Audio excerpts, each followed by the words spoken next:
Good morning, guys! Hello! Yan, bibistahin ko lang yung aking mga pananim dito. Actually, wala pa to. Hindi ko pa tapos linisin to, guys. Ito yung kalabasa ko, guys. So, may bunga na to eh. Ayan, guys! Nakaka-amaze! Meron na po siyang bunga. Isa pa lang yung nakikita ko, guys. Ito siya, oh. Thank you, Lord. Ayan yung pumpkin.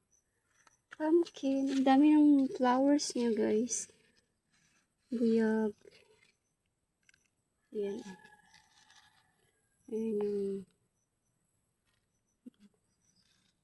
maabot na yan sa bubong, guys. Bubong ng CR namin. Ito naman, guys, pinapaano ko, mga kamatis to. Ayan. This is tomato. They are start growing here. Okay.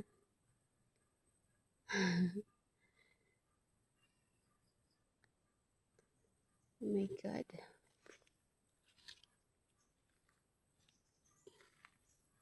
I'll show you around here.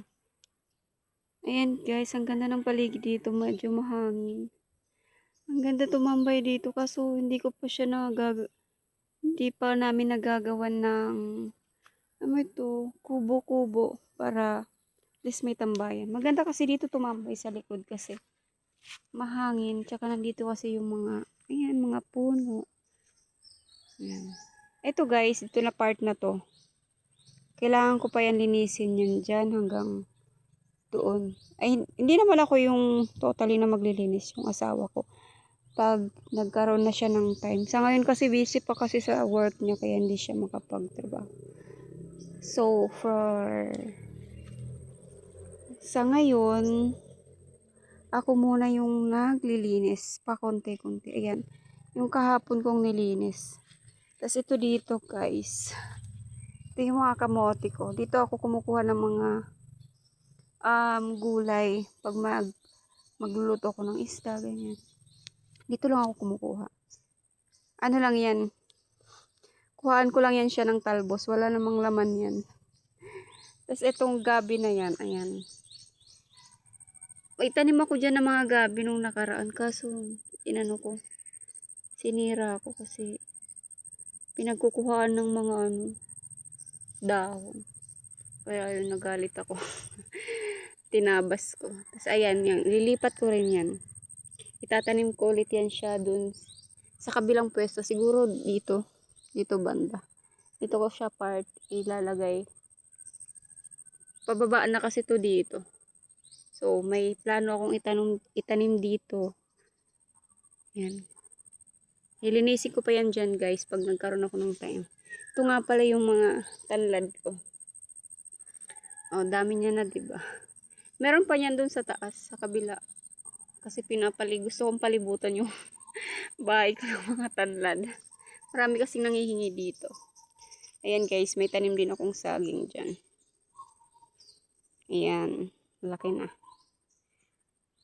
Ano yan eh, yung maliliit, ang tawag nila dyan sa summer, bato-bato ata.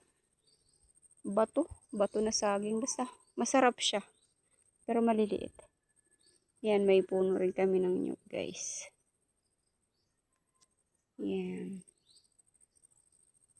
Ganito ang paligid namin dito. Napakasarap tumambay, kaso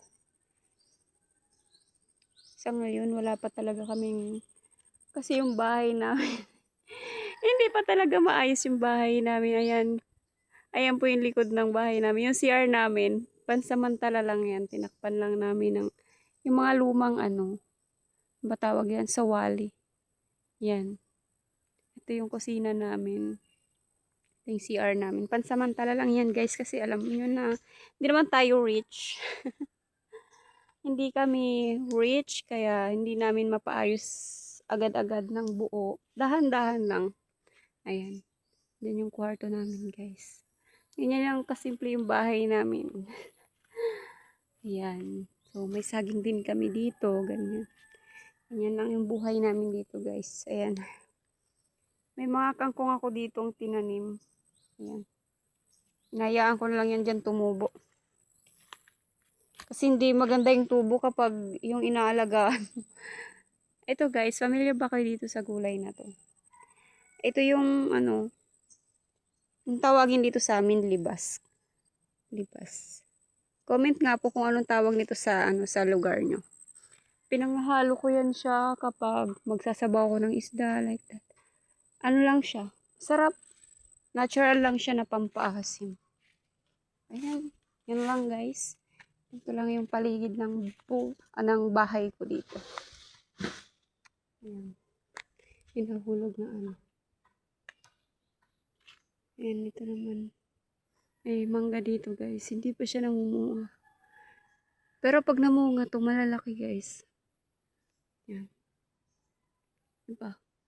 Ayun naman yung pinakamalapit kong kapitbahay. Yan. Tapos dito naman guys, yung tatay ng asawa ko. Diyan nakatira yan. Tapos dito, meron din ditong bahay. Yan. Yan. Eh, yung mga kapitbahay ko dito. The rest ito, mga puno na lang siya.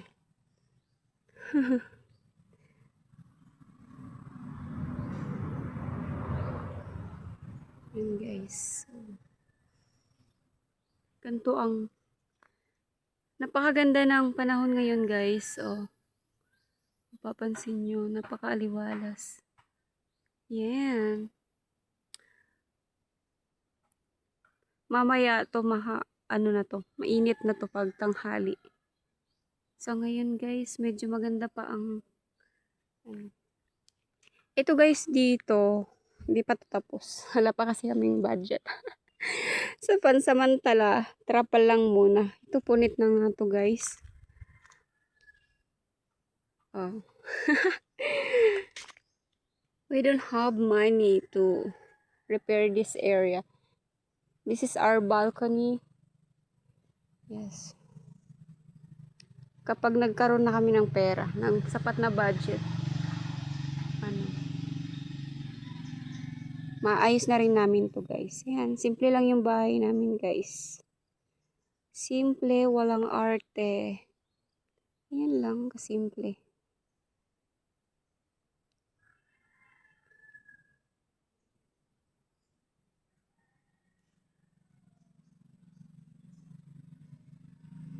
Ito, kalsada na to dito guys. Yan. Lapit lang kami sa kalsada. Pero, konti lang ang kapitbahay. Ayan guys, that's all for today's video. Yan.